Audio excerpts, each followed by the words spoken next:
नमस्कार। मैं साहित्य हाजिर हूँ कहानी साहित्य की ज़ुबानी के अगले भाग में। तो पिछले भाग में आप लल्लू शुक्ला से तो परिचित हो ही गए थे। जी हाँ, लल्लू शुक्ला लुल्ल, जो एकदम से लुल्ल नहीं थे। आइए अब आगे की कहानी शुरू करते हैं। मुन्नी को देखे हुए 3 दिन बीत चुके थे। हमने कोशिश भी की पर वो हमको न दिखी।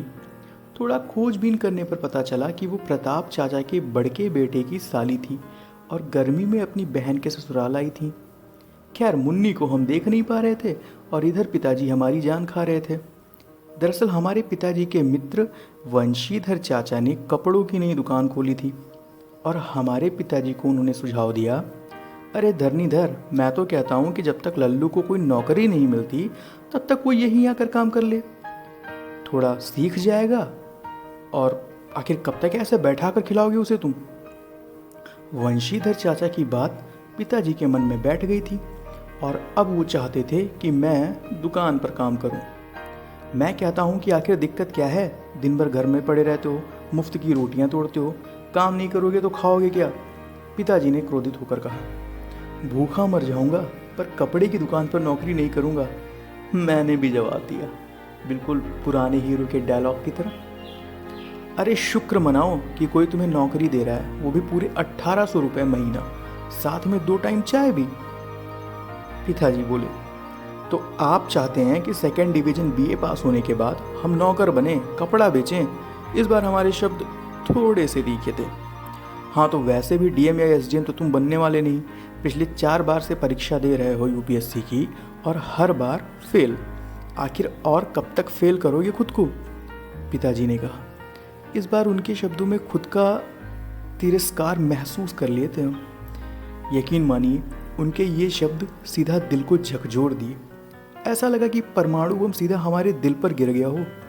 ग्रेजुएशन के बाद पिछले 4 बार से हम यूपीएससी की परीक्षा दे रहे हैं और हर बार परिणाम हमारे नाम के अनुसार लुल्ल ही आ रहा था।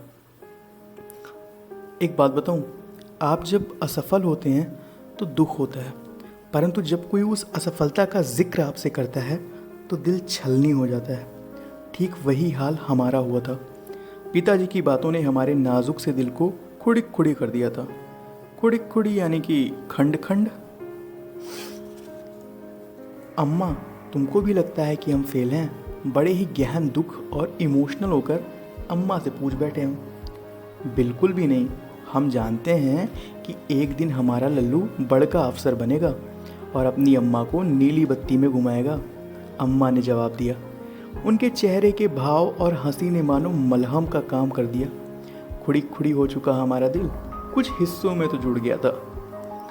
हम और कोई काम करें ना करें, पर शाम को सब्जी लाने का काम हम ज़रूर करते थे। इसी बहाने थोड़ा घूमना फिरना भी हो जाता था।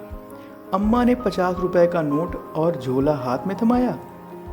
सामान की पर्ची भी हमको दी, साथ ही 5 रुपए अलग से दिए हमको। नहीं चाहिए हमको रुपए। हमने झूठ मूठ का इनकार किया। रख ले लल्लू, अगर बाजार में कुछ खाने का मन करे तो खा लेना, अम्मा ने प्रेम से कहा। 50 का नोट पैंट की जेब में, 5 का सिक्का बूशर्ट की जेब में और झोला हाथ में लटकाकर चल दिए लल्लू राम।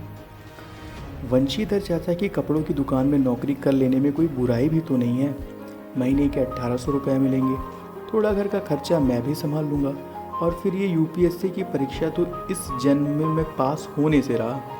चलते चलते ये सब विचार अपने मन में कर ही रहा था मैं कि अचानक से किसी की आवाज़ से ध्यान टूट गया। लल्लू बेटा, आज घर में कोई है नहीं और मेरी भी तबीयत ख़राब है, तो तुम मुन्नी को भी अपने साथ बाज़ार ले जाओ। इसे अकेले बाज़ार भेजने से डर लग रहा था, तुम्हारे साथ जाएगी तो मुझे भी तसल्ली रहेगी, प्रताप चाचा ने गेट की कुंडी खोलते हुए कहा। जी चाचा जी। इंतज़ार तो आपको भी है, फिर क्या हुआ होगा। खैर, इंतज़ार कीजिए, अगले भाग में कहानी की अगली कड़ी के साथ फिर मुलाकात होगी। तब तक के लिए हंसते रहिए।